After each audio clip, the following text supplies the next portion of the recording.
aw bɛɛ lajɛlen aw ni ɲankuma tile hɛrɛ ala ka di an bɛɛ lajɛlen ma ala ka jamana in basigi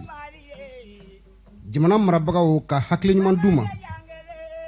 ala ka jamana ta fanga di u ma ka aw fo ka aw waleman dɔn ka aw fo ka aw barikada kanu na aw ka kanu sababu o de tɔgɔ di anw ma groupe renouveau ɲɛmaso tɔgɔ la ka aw bɛɛ lajɛlen fo ka aw waleman dɔn ka daminɛ n cakɛɲɔgɔnw na imprimerie la ka taa se pressing na ka don ka na radio la ka se télé ma cakɛɲɔgɔn bɛɛ lajɛlen ka aw fo ka aw waleman dɔn ka deli masaramani fɛ tile hɛrɛ ala ka suru mali kan kitakaw ni sɔgɔma birikokaw aw ni sɔgɔma sirakɔrɔ makɔnɔ gɔrɔ dumankɔ dugu 12 kita commune 33 kitakaw aw ni sɔgɔma ka karitakaw fo minnu bɛ ka an lajɛ minnu bɛ ka an lamɛn k'aw bɛɛ lajɛlen fo ka bɔ karita ka se Filadugu a dugu 62 Filadugukaw aw ni sɔgɔma seko ani dɔnko a tɔnden bɛɛ lajɛlen aw ni sɔgɔma a président n'o ye Mamadu Zumana Sidibe monsieur le gouverneur ni sɔgɔma a bɛ ka lamɛnni kɛ sanga in kɔnɔ Kalabankɔrɔ a n'a ka denbaya Filadugu nansira in an b'ale fo an ka cɛkɔrɔba a bɛ k'a lamɛn sanga in kɔnɔ n'o ye Samu Jakite dɔw ko Samuni a n'a ka denbaya kasarɔ k'u ni sɔgɔma ka se Bamakɔ yan Kalabankɔrɔ Mamadu Zumana Sidibe an b'a fo a n'a ka denbaya bɛ yen sanga in kɔnɔ Madame Sidibe Fatumata Dumbuya Madame Sidibe Awa Dumbuya Madame Sidibe Bajalo Jakite Paris ninnu ne ka belebelew ye aw ni sɔgɔma ka bɔ Filadugu kan kolonkolon ka don Kati ni ne sera Kati n bɛ n jɔ douane na commandant Fode Kone an b'a fo ko hali bi ko ala ka baara ta fanga d'u ma brigade commerciale la Amen Dumbo bɛ yen a n'a jɛɲɔgɔnw Dumbo i ni sɔgɔma hali bi Kati n'an bɛ yen an b'an kolonkolon ka an jɔ cak kan Sunjata Keyita da la ne ka belebele ninnu bɛ Kati Kati surasiw aw ni sɔgɔma Kati gendarmew k'aw ni fo garde national bɛ yen polisiw bɛ yen douaniers bɛ yen protection civile bɛ yen eaux et forêts bɛ Kati Katikaw ka aw fo ni ne ko n ko Kati ni n jɔra ka gardebu fili ka n jɔ n bɛ n kunkolo jan ka sankolo in filɛ ka dɔn k'a fɔ Alahu Taala ale de masa ye ni n ye n kunkolo jigin n bɛ gardebu bila an ka sɔrɔsiw ye ka gardebu bila an ka finitigiw ye o don bɛ na dugusɛjɛ kan ala jɔrɔn de ta ye tiɲɛ ye commandant Christophe Dambele i ni sɔgɔma a n'a ka denbaya tulo b'an na sanga in kɔnɔ Madame Dambele Fatumata Daw u bɛ Kati commandant Isa Tangara Madame Tangara Fatumata Kamara kan 3 la u bɛ ka an lamɛn sanga in kɔnɔ Kati lieutenant Seba Jara belebele in a dalen bɛ yen ne bɛ n ba fo Madame Jara Safiatou Jawara aw ni ca ka aw to an kɔfɛ an bɛ sama de kɔfɛ foyi tɛ an sɔrɔ an tɛ siran lieutenant Cheikhna Sibi bɛ Madame Sibi Umu Diko aw ni sɔgɔma Kati belebele in a bɛ k'an lamɛn an ka cɛkɔrɔba sɛgɛnbali ɲɛnkanbali Mayan Samake Kati a n'a ka denbaya kurukura aw ni sɔgɔma Kati o Kati kelen na Direction centrale du service des armées, capitaine Abdraman So, Abel Lamenina, Anna Djengon Beladjele DCSA kono awni sogoma. Ka yelen ka se kuluba point Fanta Maïga, Madame Ini sogoma kuluba point Kan kolongolon ka jigin. Ka yira ka fɔ don ne tɛmɛna ni ne nunu tɔgɔ fɔ wajibi don sabula an bɛ Maliko kuma de la. Nunu sera ka i ka fɔnya ba la janfa min bɛ Mali kan janfa min tracera Mali contre la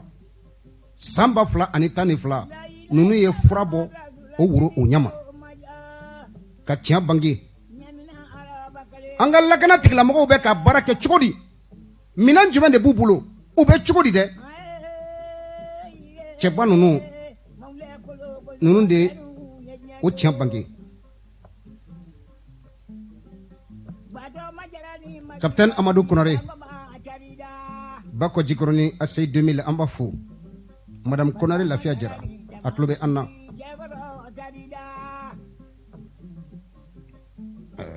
Bako Jikoroni para belebele ka belebele général de corps d'armée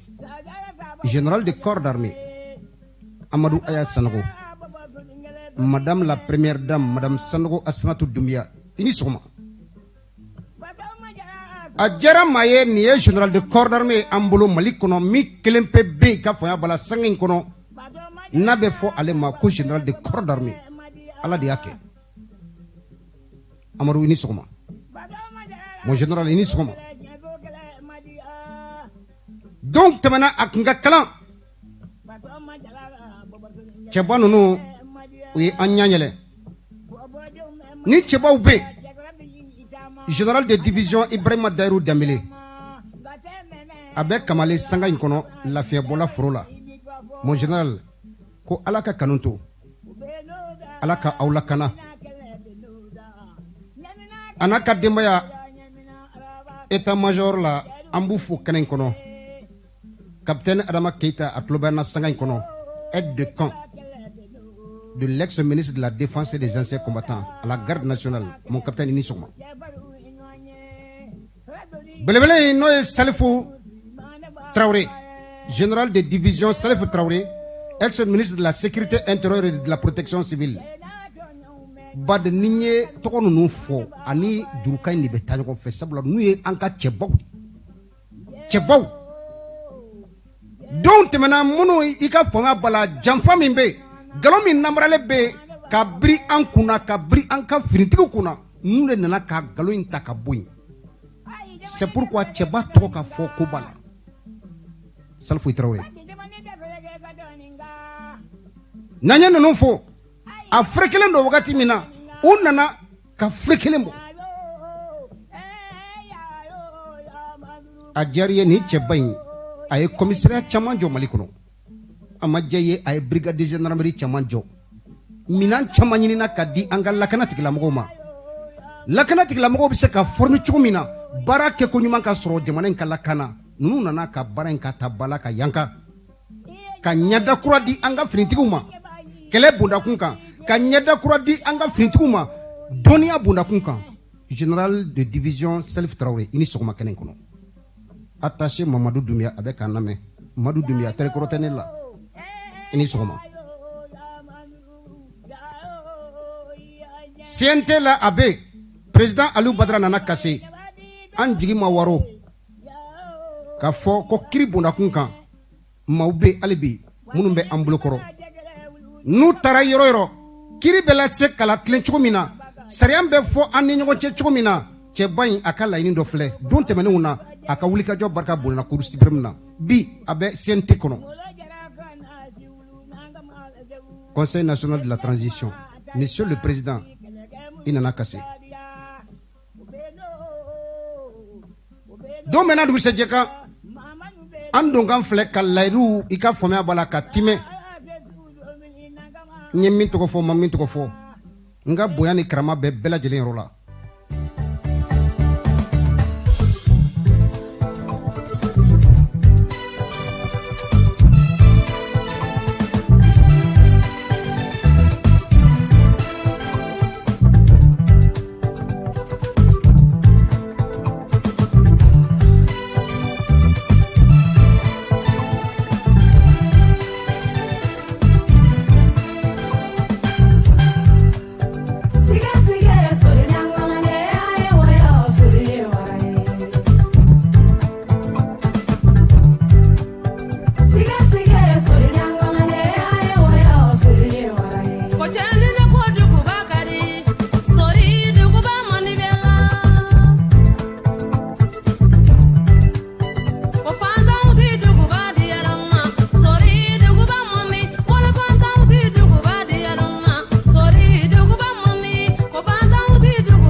Sadio Sidibé ni ye tiɲɛ ko hali bi Ala ka kanu to an ni ɲɔgɔn cɛ.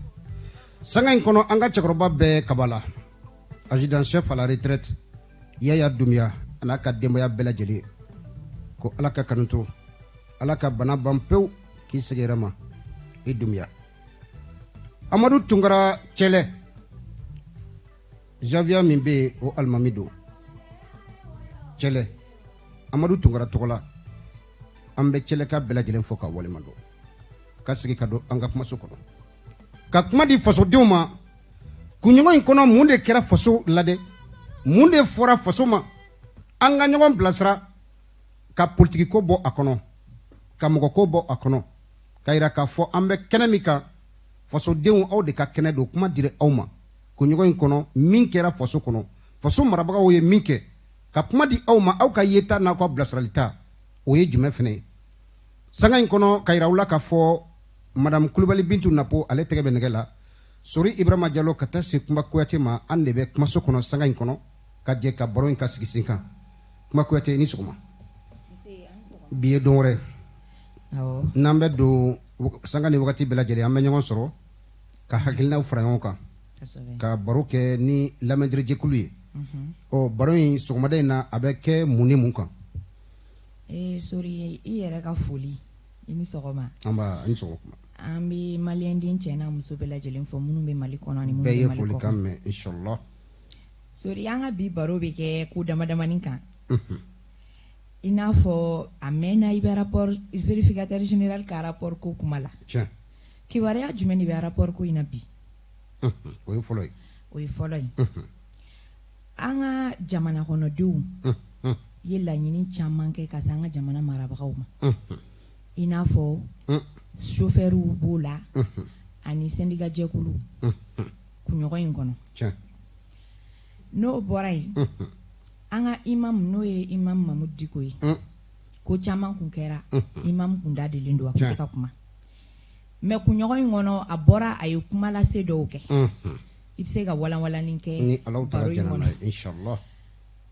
ani an ka professeur Clément Dembélé o ye laban ye wa awɔ o ye laban ye an ka professeur Clément Dembélé a bɔra ka vidéo dɔ kɛ kunɲɔgɔn in kɔnɔ n'i bɛ se ka walanwalani kɛ vidéo in kɔnɔ kumaw kan d'accord jamanadenw ye kuma k'i fo sabula hakili ye jɔn ye o b'a yira k'a fɔ sɔgɔmada in na an bɛna kuma kɛ fɛn naani kan ko minnu kɛra ko ba naani kɛra jamana in kɔnɔ nin kunɲɔgɔn kɔnɔ an bɛ an da dɔ la ka walawalali kɛ kuma bɔra k'a fɔ fɛn min ye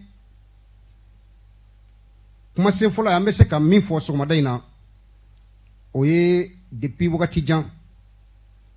coup d'état kɛra utu kalo tile 18 san 2020 o bɛ kɛ wagati min na dusukasi barika bonyana fasodenw kan ka sababu kɛ fɛn caman ye diinɛmɔgɔw wulila société civile wulila ka fara politicien dɔw kan minnu ye kɔlɔsili kɛ ka jateminɛ kɛ k'a fɔ ko faso maracogo la k'olu kɛlen bɛ kɛrɛfɛdɛn ye u farala ɲɔgɔn kan imam Mamudu Diko ale ka wulikajɔ o hukumu kɔnɔ ka société civile fana fara kan u jɛra ka jɛkulu dɔ sigi jɛkulu min n'u a b'a fɔ ma ko semasi ka bɔ yen ka jɛkulu in ka a bolofara ka caya politiciens fana nana don a kɔnɔ société civile nana don a kɔnɔ mouvement donna kɔnɔ association donna kɔnɔ a sera mouvement du 5 juin 2020 an b'a fɔ tan M5 RFP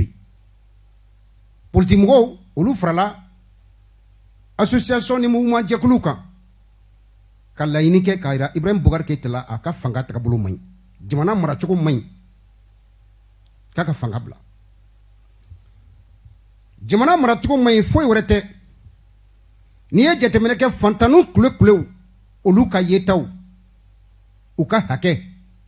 a tarakira san 7 kɔnɔ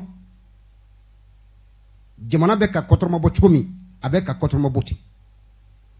u ka yeta la ni bɛɛ lajɛlen mɔgɔ min nɔ don ni da bɛ se ka se o ma o ye El Hadji Ibrahim Boubacar Keïta n'ale ye président ye a wagati la ɔ ko n'a tɛ se ka jamana kɔnɔdenw ka laɲini ka sabati k'a ka fanga bila cakɛda caman sigira sen kan n'a bɛ fɔ ma ko bureau du vérificateur général cakada dɔ wɛrɛ fɛnɛ bɛ n'a bɛ fɔ ma ko office central de lutte contre l'enrichissement illicite Maliki Kulubali a bɛna don min fanga la a y'a ɲini k'a fɔ vérificateur ka rapport bɛ maa o maa kan k'a fɔ e kun ye ɲɛmaa ye nin baarakɛyɔrɔ la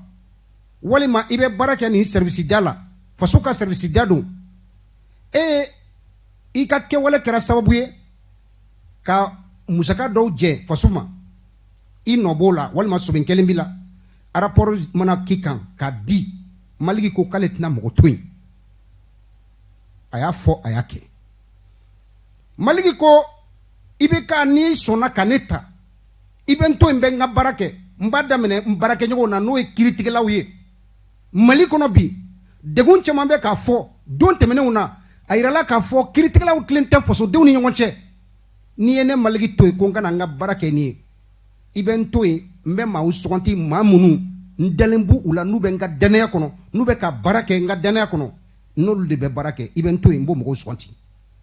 Mali kɔnɔ kiiritigɛla maa 500 ni kɔ Maliki diɲɛ kɛra ye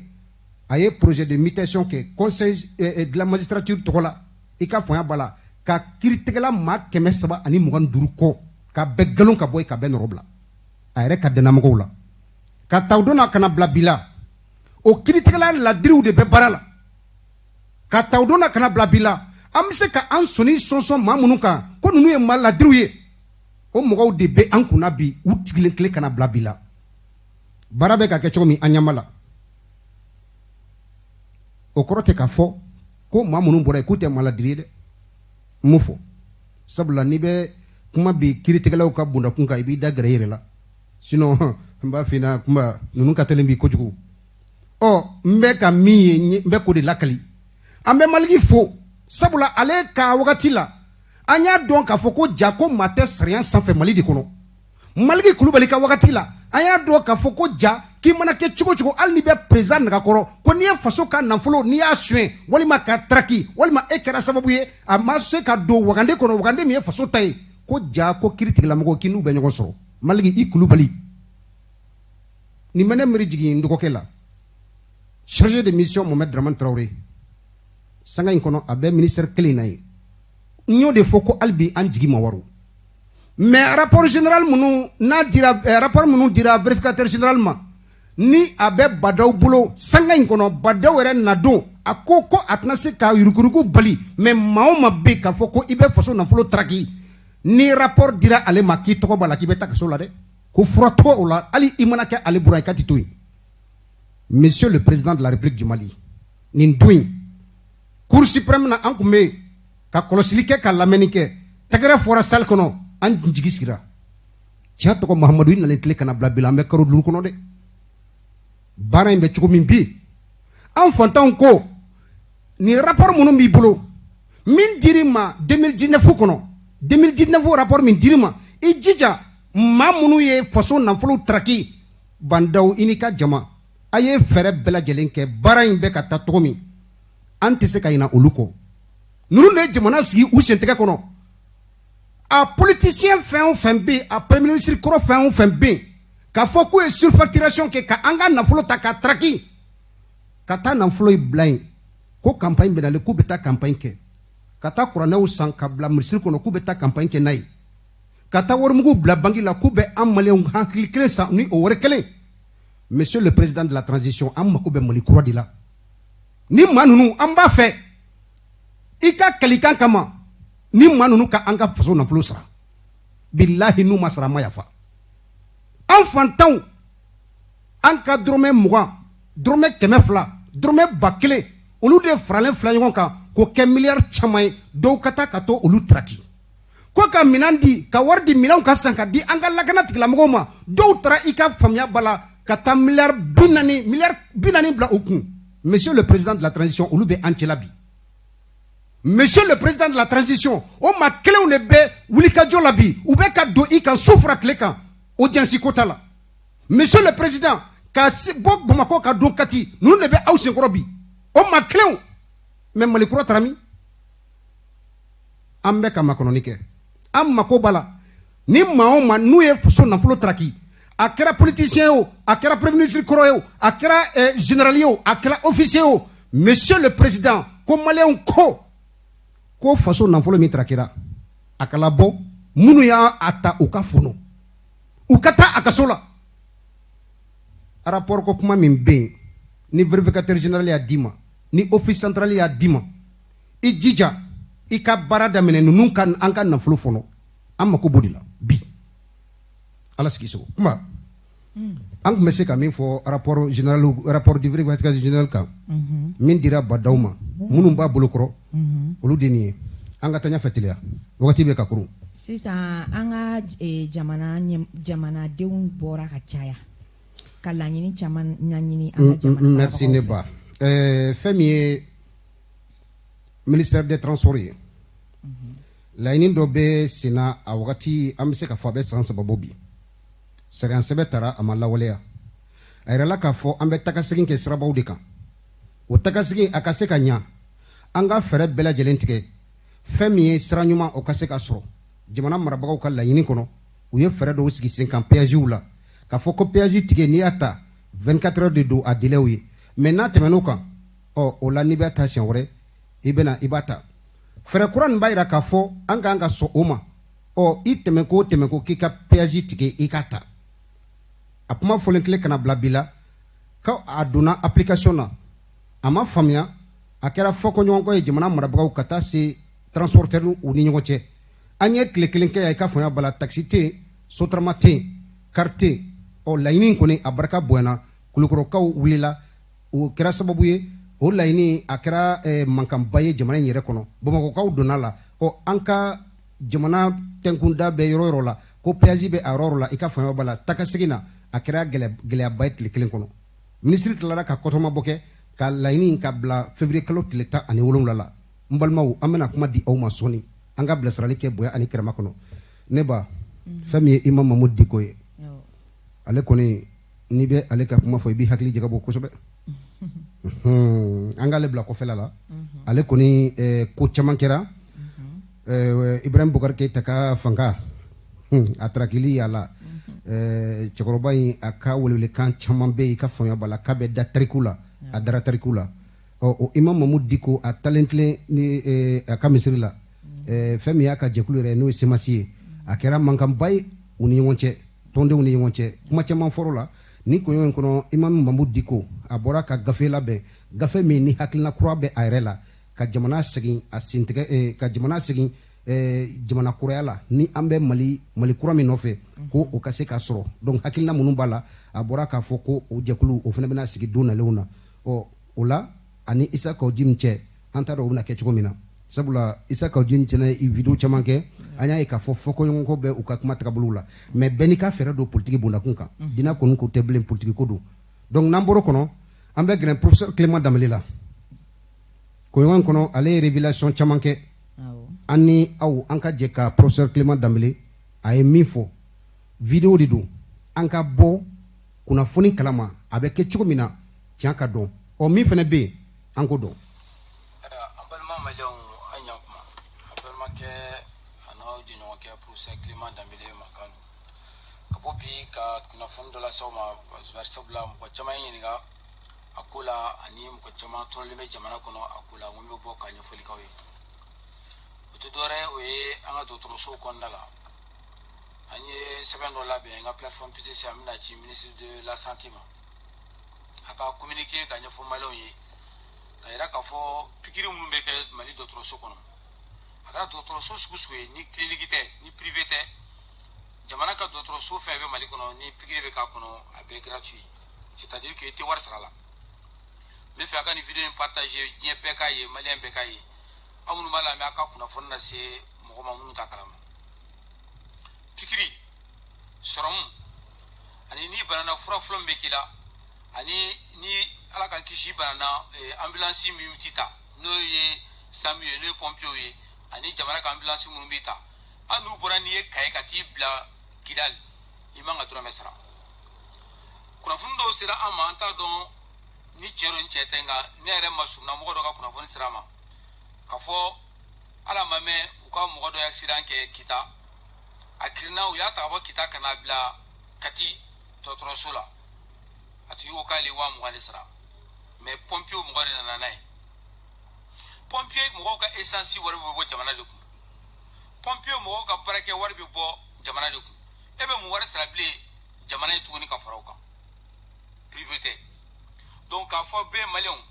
a ye vidéo in partager fan bɛɛ n'a taa dɔgɔtɔrɔso la n'a ye pikiri kɛ fu de don n'u ko k'a ka wari sara a b'a fɔ a t'a sara sabu fu de don an m'o ko tɛ dɛ k'a fɔ an m'o b'i bolo an m'o t'i bolo dɔgɔtɔrɔso pikiri ye fu de c'est gratuit n'i ye maliyɛn ye dɔrɔn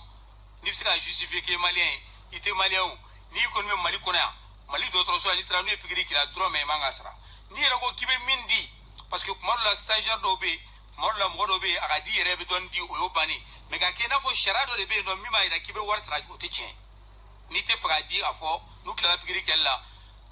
a fɔ ko merci salamu lafiya k'an bɛn kɔfɛ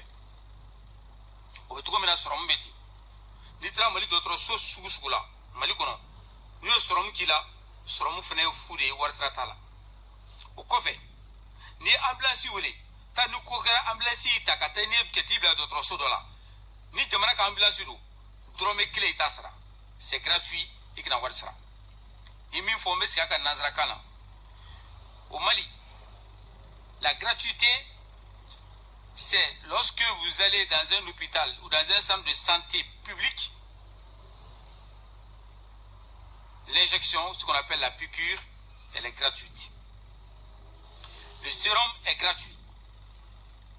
Il ne s'agit pas du produit, mais de la prestation. Le fait de vous mettre le sérum, c'est gratuit. Le fait de vous faire une injection, c'est gratuit. Lorsque vous êtes transporté par une ambulance, que ce soit le SAMU, le pompier, etc., une ambulance publique, quand le SAMU vous prend,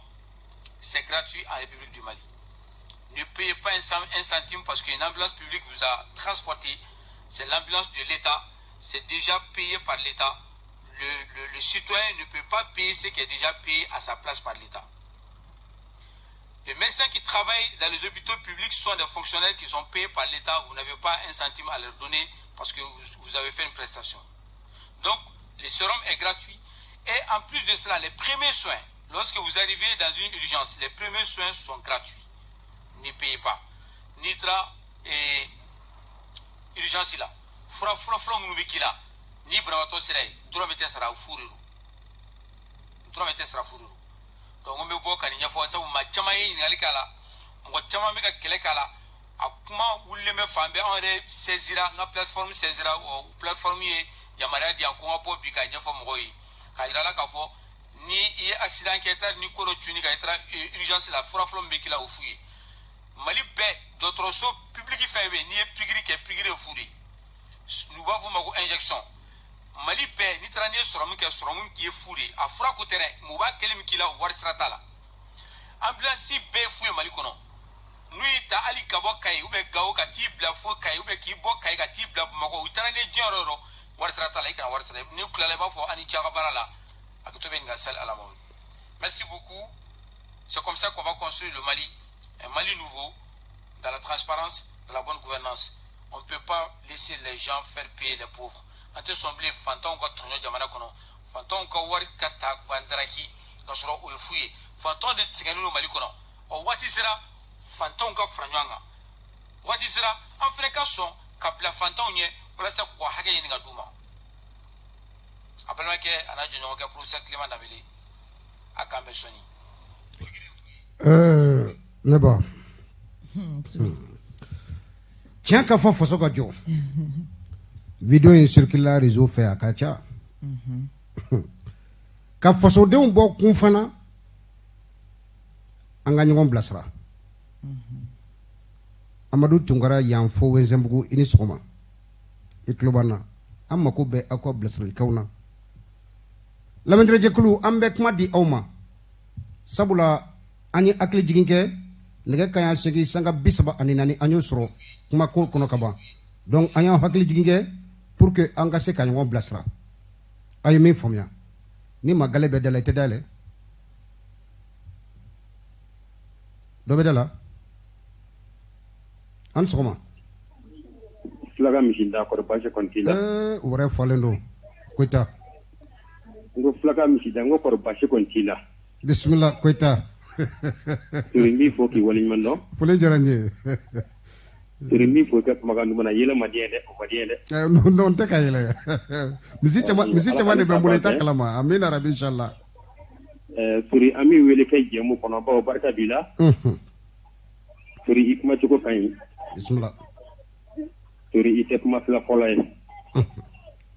o turi o de kama ami wele kay jemu kono ba e pato de ma doy turi ni mu fo amele ka ko ko atem ta ta ba mi duguni mala kan sababe amin rabbi inshallah turi o ko fa ne be ni kan no klima ye anga la kana tadiri anga bana ba to ko ministre klima de doa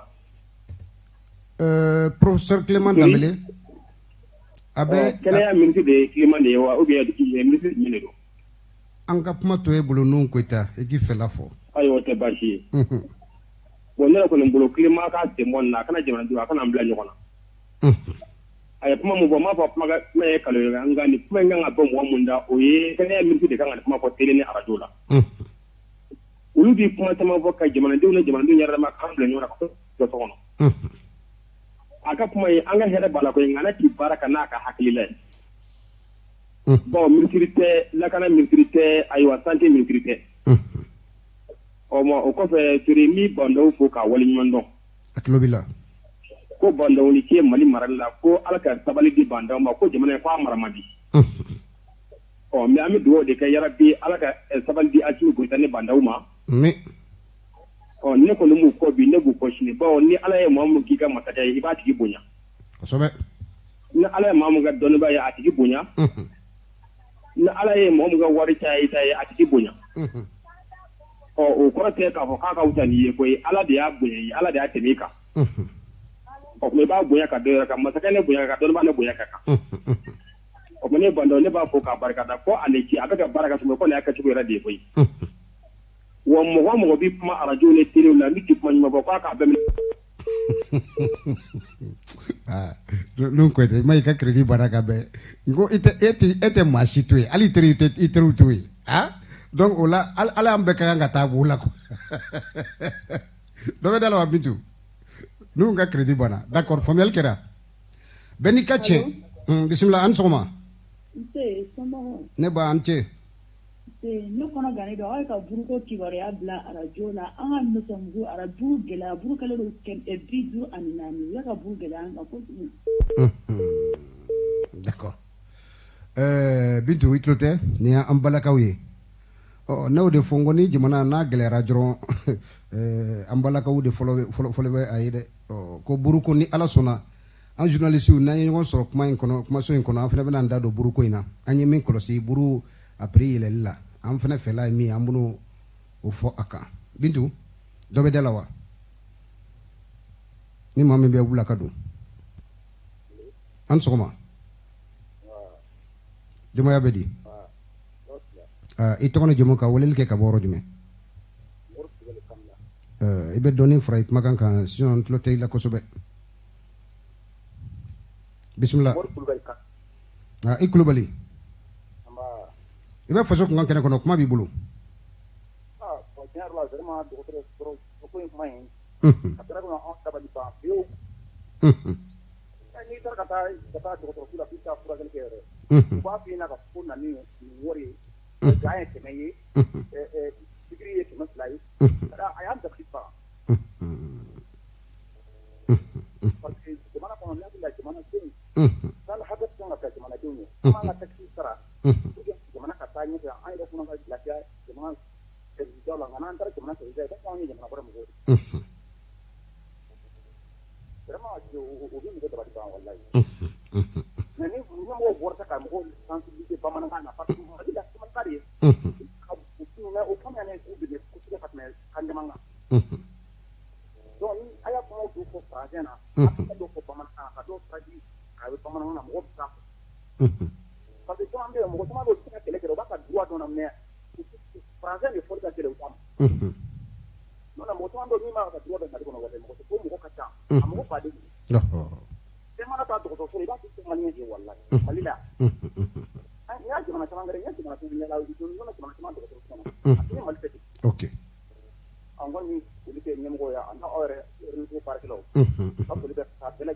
Merci beaucoup. Amin rabbi inshallah. Maram Kulubali Bintu Napo ambe haketoni ke ife nie Francika we umena dala ko community flajronduma an soma ibe haketoni amba dema yabedi amba jondo oui tumani sisoko Franci oui tumani Francika wo amba kuma Klubila awa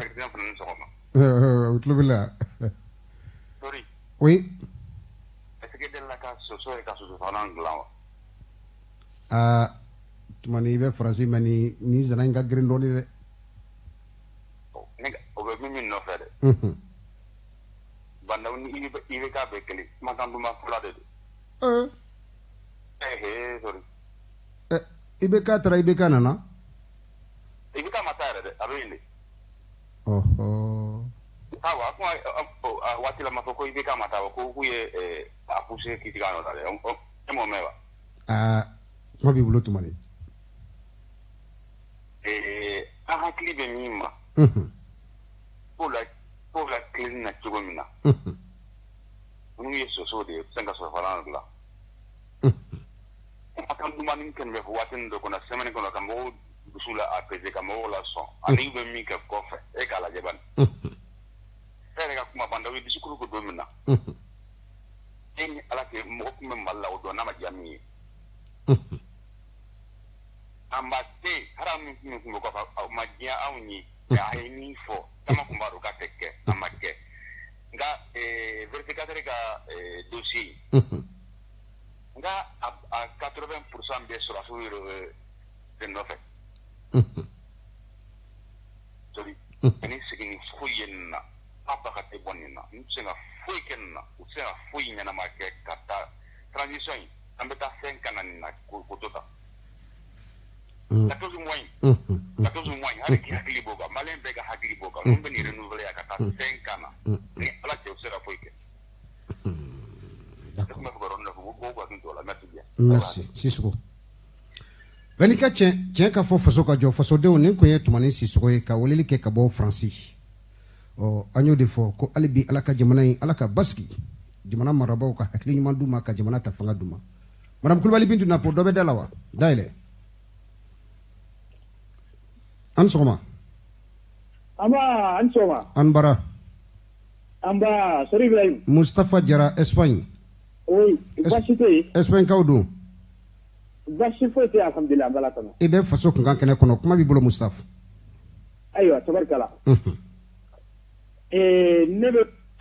kuma anga sorasi munu bangura bi ubanga faso klali komina nu ma segi naw dema wulanga frauka sendo ina ambe mi ko iga mogodon ngo me izei nunu ye dibuci sorasi de anga na tuko aw dilla za bulu dawdu zula nan tuguro nunu ko ubanga jamana fere sema bana kanga jamana yorobe mine raison pour laquelle banda ba foka abe hakato nyininga awfe abandon aw tugara jaw am war mi na do mali kono union européenne tala do france tala do awuri la kana français lame mani ngam na nyini ka te kon anaka tita bangana ka hakilna fo abana katla kana foko abafe otuma conseil sala umi alere c'est-à-dire ni mo mi mine ni ma mo mi mine mo nyama ito buko mais Mustafa nga ya fadeli ke ma ya fa albiya ya fadeli we sendo de mo de fait et ibisina mo fa le ko fe ka foko ka hagetwa kuma da baka ma jini galgale mais daba ibenya bala ka mi fait ko tiente naya daba kama de parce que il nous a mis ça dit mépris le dos doya mamin do jamana dema meni jamana dema wuli an ka façon keleke atunya bo sema tele ka nga yoro be mina nani ali sam de sigile mes bola na ma wulo ko ali ka yurugu ko mi ko mais mandaw ni ndumbe mo ko kele net pourquoi pas mo mo yanka sur la chose da ku kanje olu le nu be nyoko fe u ka ministre dugu farala ninnu olu de bɛ sigi ka tila ka na u ka indépendance kuma fɔ tuguni anw ka télévision nationale yɛrɛ bɛ sigi k'o kuma o fɔ a bɛ bɔ anw ka télé nationale la mais qu'est-ce que cela veut dire ni maliyɛn ma wuli an ka wuli k'an ka kɛlɛ kɛ mɔgɔ si tɛ na ni kɛlɛ ka ɲɛ d'accord n kana ka taa n bɛ taa merci Sori Ibrahim merci Jara bɛɛ ka tiɲɛ k'a fɔ faso ka jɔ fasoden kuma bɛ aw bolo sanga in kɔnɔ Espagne Musa Sidibe Balaba a tulo banna ka taa se Sajan Konare ma Fransikaw an b'aw fo Mamadu Jalo bɛ yen hali bi Cheikh Sidi fɛnɛ a bɛ lamɛnni na k'u bɛɛ lajɛlen fo Faransi Bintu dɔ bɛ da la wa d'accord dayɛlɛ an sɔgɔma denbaya bɛ di hakɛ to i tɔgɔ ni jamu ka weleli kɛ ka bɔ yɔrɔ jumɛn Burama Sidibe don an bɛna la AC 2000 Burama i Sidibe AC 2000 kaw don kuma e ni vieux ma ɲɔgɔn ye sɔgɔmada in na vieux Sidibe aw ma ɲɔgɔn ye wa n kɔrɔkɛ yɛrɛ de vieux Sidibe d'accord Burama kuma b'i bolo bisimila bon ne b'a fɛ ka dɔ fɔ PSG ko in de kan Sori jamana in kɔnɔ ne yɛrɛ ma foyi faamuya jamana in taabolo la depuis ni waati jumɛn PSG ko in a kuma fɔra mɔgɔw ɲɛna ka u la sensibiliser a la pour que u k'a faamu an m'a mɛn radio la an m'a mɛn télé la ka di dɔrɔn de ka a appliquer an kan de k'an ka o accepter Sori o fana ka gɛlɛn dɛ tiɲɛ ou bien bisimila kuma b'i bolo coup d'état kɔlɔlɔ fɛn min ye o de filɛ nin ye depuis ne ka Mali da an ma deli ka fɛn minnu ye an ma deli ka fɛn minnu mɛn olu de bɛɛ bɛ ka na kelen kelen mais maliyɛn na kununa ka dɛsɛ mais hali bi an bɛ kunu nin kɔfɛ yan coup d'état bɛ kɛ jamana jamana ka Sori baarakɛyɔrɔba da tɛ baarakɛyɔrɔba tigi foyi tɛ n'a ka baarakɛyɔrɔ dayɛlɛ i y'a faamu an bɛ kule la ko gɛlɛya bɛ yen hali bi an ma gɛlɛya ye o ka tɛmɛ nin kan an m'a ye fɔlɔ coup d'état bɛ jamana jamana ka Sori mɔgɔ minnu ko ko coup d'état pɔnnen don olu de bɛ ka datugu minnu yɛrɛ bɛ ka coup d'état kɛ olu bɛ ka yala Sori i bɛ maliyɛn 100 bɔ bi k'a lajɔ an bɛ coup d'état de la wa an bɛ démission de la wa a mɔgɔ 100 la mɔgɔ 50 i tɛ kan kelen tɛ se ka f'i ɲɛna a la ko coup d'état de don walima démission de don sariya bɛɛ bɛ ka violé fan bɛɛ fɛ ne coup d'état don o sariya bɛ o kan ka sigi mɔgɔw kan ne démission don o fana sariya bɛ mɔgɔw kan ka sigi o fɛ mais sariya bɛɛ donnen don ɲɔgɔn na an t'a dɔn an bɛ taa yɔrɔ min yɛrɛ la an t'a dɔn an b'an ko min an b'an cani mɔgɔ si ka hakɛ tɛ d'a ma ni rien Sori jamana in ka man di tan dɛ awɔ ala ka tile hɛrɛ d'an ma ala ka hakili ɲuman di ɲɛmɔgɔw ma amin rabi inshallah u k'a dɔn ko kɔmɔgɔw b'u kɔfɛ se kɔni t'an ye bi mais se tigi ye o ala ye tiɲɛ an y'a ko bɛɛ yira ala la a tulo b'a la ni u nana coup d'état kɛ bɛɛ ko ni fɛnw de kama Sori ala k'u sara an kɔni se t'an ye ala ka tile hɛrɛ d'an ma amin rabi inshallah Sidibe bɛɛ n'i ka tiɲɛ ka fɔ faso ka jɔ fasodenw aw tulo tɛ bilasirali ka kɛ bonya ni karama kɔnɔ an bɛ tiɲɛ kɛnɛ de kan sanga in kɔnɔ ka aw bɛɛ lajɛlen fo fɛn fɛn tulo bɛ an na dɔ bɛ da la wa dayɛlɛ aw ni sɔgɔma denbaya dun hakɛ to i tɔgɔ ni jamu ne tɔgɔ Dirisa Sisoko Dirisa Sisoko ka bɔ min ka bɔ Kalabankɔrɔ plateau Kalabankɔrɔ plateau kaw dun basi foyi t'i la i Sisoko nba bisimila ok ne bɛna mɔgɔ filanan min bɔra kuma na sisan n bɛna a ka kuma santi la ce qui se concerne le président de la République a ye min kɛ maliyɛnw na français non donc ko mɔgɔw ka yafa ma yala ne kɔni bolo nin ye fɛn de min bɛ mɔgɔw kujinin quoi parce que pour moi n'i ye maliyɛn den kelen tɔɔrɔ ou bien n'i ye maliyɛn den kelen malo i ye maliyɛn bɛɛ de malo pour moi ça c'est une grande honte de la nation ka ka déplacer yan ka taa faransi maliyɛnw k'i ma k'u mago b'i la e ko i tɛ se k'u lamɛn ko temps t'i bolo ka tila ka n'i jɔ yan tuguni k'olu ka yafa i ma tiɲɛ la ni maliyɛn bɛɛ kɔni yafara ne kɔni ma yafa i y'a faamuya bisimila wala ne bɛ se ka yafa cause kelen dɔrɔn de la n'a kɔni bɛ se ka segin ka taa maliyɛnw lamɛn faransi ka tila k'u ka laɲini sabati ka tila k'a jira maakɔrɔn na k'a fɔ vraiment mali wulu ka di ne ye ka tɛmɛ maakɔrɔn na parce que yanni ka kɛ mɔgɔ wɛrɛ fɛ k'i yɛrɛ fɛ fɔlɔ i y'a faamuya d'accord donc an tɛ se ka kuma ka dépasser parce que c'est le président de la république donc hali kuma fɔcogo dɔ bɛ yen ni ka tigi dɔ mu i don a gasi la kosɛbɛ kosɛbɛ mais tiɲɛ la kɔni ye min k'a ma diya n ye bon n'a yafa sira kɔni kan ne ma mɔgɔ ko mais ne Dirisa kɔni ne ma yafa parce que ko in ye ne tɔɔrɔ d'accord i y'a faamuya o tulo b'i la voilà donc hali bi ala ka jamana in amin rabi inshallah ala ka jamana in basigi amin amin amin bi jamana ɲɛma ala ka hakili ɲuman amin amin amin amin ala ka tile yɛrɛ caya ala ko dɔw minɛ n b'i yɛrɛ fo ka isa kaba siribe fo foli diyara n ye isa kaba siribe tulo b'i la ok ala ka tile yɛrɛ caya bonne journée merci bien nɛgɛ kaɲa segi sanga 50 an y'o sɔrɔ émission faso kunka kɔnɔ tikenja fakɔli numéro 2 a n'a ka denbaya dɔgɔ i ni sɔgɔma hali bi ma miniti 2 d'accord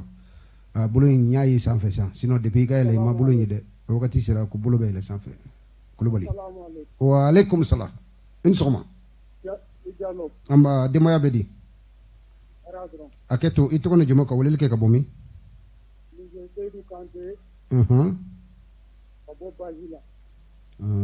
Kante Seydou kuma b'i bolo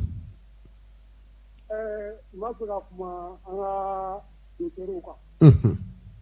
ambulance ko in ne yɛrɛ muso kɔnɔma taara ka na n'a ye semi la bɛ tikɛni min di ambulance yɛrɛ la ka bɔ samɛ ka n'a ye fɔlɔ ne 600 de sara samɛ ni semi jate min na dɛ ka tila tuguni papier ni min bɛ di pour que ka taa n'a ye dɔgɔtɔrɔso la u ka wuli sɛbɛn di u ko 1,100,000 pour que a dun ne ko o papier ni sɔrɔ wari kun tɛ ne kun ne seginna ka na o kɔfɛ o ko ma ko délai tɛmɛna ko kɛra baara ye nin bɛ dan sigi an ka bi émission faso kunkan na kunba wagati min sugantira ka da an ma ɲɛmaw fɛ wagati nana cogo an bɛ Umu Sare fo golf la Kalaba a bɛ ka an lamɛn sanga in kɔnɔ ka maa bɛ n'o kun sɔgɔlen b'a na ka u bɛɛ lajɛlen fo DG des douanes du Mali Mohamed Dukara a n'a ka cakɛla bɛɛ lajɛlen a n'a jɛɲɔgɔnw k'u ka sɔgɔmada fɛ foli fɛ ko ala ka baara ta fanga d'u ma Jakele Jegite ale fana bɛ lamɛn na k'a fɔ kɛnɛ in kɔnɔ douane na bureau de Falajɛ hali bi minnu bɛ ka weleli kɛ an bɛ yafadeli kɛ bɛɛ lajɛlen fɛ sabula radio baara wagati la ko don wagati min sugantira ka d'an ma a wagati nana cogo ka bɛɛ lajɛlen fo lamɛnni